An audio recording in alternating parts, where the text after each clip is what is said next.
पण प्रथम सत्रामध्ये जाणून घेणार आहोत आपण कोण आहोत. खरंच आपण स्वतःला ओळखतो?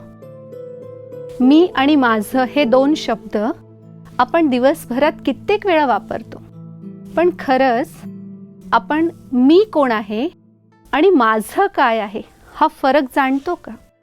बरं, हा फरक जाणून घेण्याची गरजच काय आहे? तर बघा, आपण महाभारतामध्ये एक दृश्य पाहतो ज्यावेळेस अर्जुन आपली सगळी शस्त्र खाली ठेवतो आणि म्हणतो की मी हे युद्ध करू शकणार नाही. त्यावेळेस त्याला पुन्हा युद्ध करण्यासाठी मोटिवेट करायला संपूर्ण गीता ऐकवली गेली आणि या गीतेच्या पहिल्या आणि दुसऱ्या अध्यायातच सांगितलेलं आहे की हे अर्जुना, तू स्वतःला ओळख, तू कोण आहेस. तू स्वतःला ओळखलास तर तू कधीही या स्थितीला पोहोचणार नाहीस. आजच्या भाषेत सांगायचं झालं तर ती आहे डिप्रेशनची स्टेज, जी आपणही कित्येक वेळा कमी अधिक प्रमाणात आपल्या जीवनामध्ये अनुभवतो. हे मला जमणार नाही, मी हे करू शकणार नाही, हे काही माझं काम नाहीये. पण अशा वेळेला प्रत्येक वेळेस आपल्याला मोटिवेट करायला कुणी असेलच असं नाहीये ना. तर आपण नेहमीच मोटिवेटेड राहावं यासाठी आपण स्वतःला जाणणं फार गरजेचं आहे की मी कोण आहे. स्वतःला विचारा, मी कोण आहे? कदाचित आतून प्रत्येकाचे हे उत्तर येतं की जेव्हा आपण आरशासमोर जातो आणि त्या आरशामध्ये जी प्रतिकृती आपल्याला दिसते ती प्रतिकृती म्हणजेच मी आहे, म्हणजेच हा जो दिसणारा देह आहे हे मी आहे. परंतु विचार करा, या देहासाठी आपण शब्द काय वापरतो? आज माझं अंग फार दुखतंय, माझं अंग हा शब्द वापरला ना. जसं हा ड्रेस माझा आहे तर याच्यासाठी मी शब्द काय वापरते? माझा ड्रेस, मी ड्रेस नाही. म्हणजे मी आणि ड्रेस दोन वेगवेगळ्या गोष्टी आहेत. तसंच हे शरीर, याच्यासाठी आपण शब्द वापरतो माझा हात, माझा पाय, माझं डोकं. म्हणजे हे शरीर माझं आहे पण मी शरीर नाही आहे. मग मी कोण आहे? तर या शरीराला चालवणारी जी एक ऊर्जा आहे, जी चेतना आहे, ज्याला अध्यात्माच्या भाषेमध्ये आत्मा म्हटलं जातं, ज्याला बोली भाषेमध्ये आपण प्राण म्हणतो, तर ती चेतना, ती शक्ती, ती ऊर्जा म्हणजेच मी आत्मा आहे. आणि हे शरीर एक मला कर्म करण्यासाठी मिळालेलं माध्यम आहे किंवा एक साधन आहे.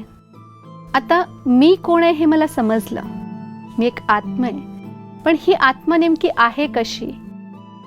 आहे कुठं? दिसते कशी?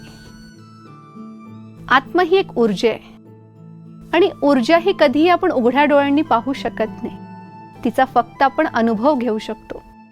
आत्मा कधीही या चर्मचक्षुनी दिसत नाही, परंतु हे शरीर चालतंय, बोलतंय, कार्य करतंय म्हणजे या शरीरामध्ये आत्मा आहे. आणि म्हणून जेव्हा एखाद्या व्यक्तीचा मृत्यू होतो आपण काय म्हणतो? ते गेले. आता शरीर तर आपल्या समोर असतं तरीही आपण म्हणतो ते गेले. म्हणजे कोण गेलं? आत्मा गेली.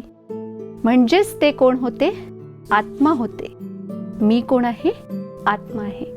ज्या आत्म्याला आपण या उघड्या डोळ्यांनी नाही पाहू शकत पण त्याचा अनुभव घेऊ शकतो. ही आत्मा या शरीरामध्ये नेमकं कुठं राहते आणि या शरीरामध्ये राहून ती कसं कार्य करते? तर बघा, नेहमी नशीब हा शब्द आला की ऑटोमॅटिक आपला हात कुठे जातो?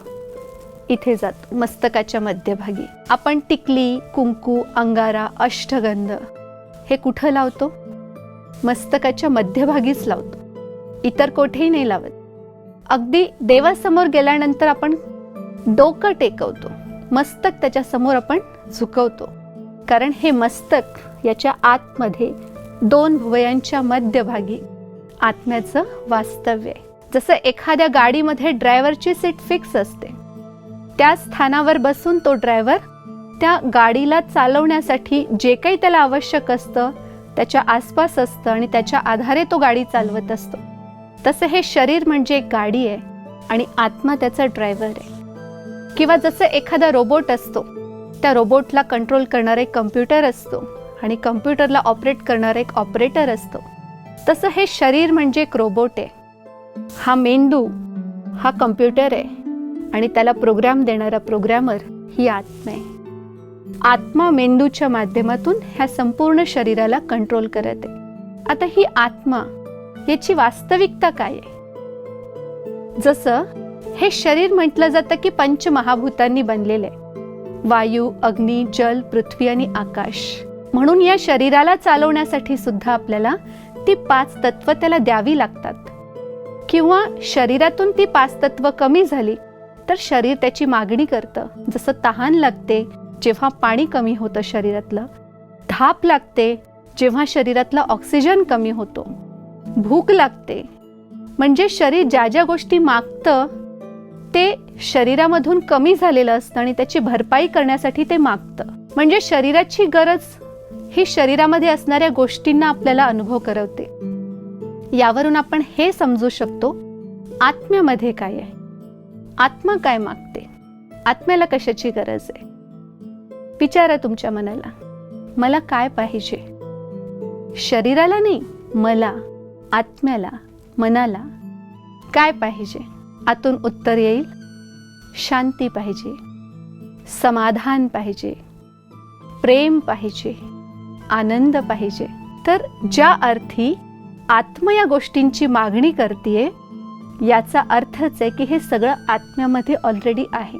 पण आपण त्याचा वापर न केल्यामुळे हळूहळू ते क्षीण झाले आणि आता आत्म्याला पुन्हा त्याची गरज भासायला लागली आणि म्हणून आपला हा शोध सुरू झाला.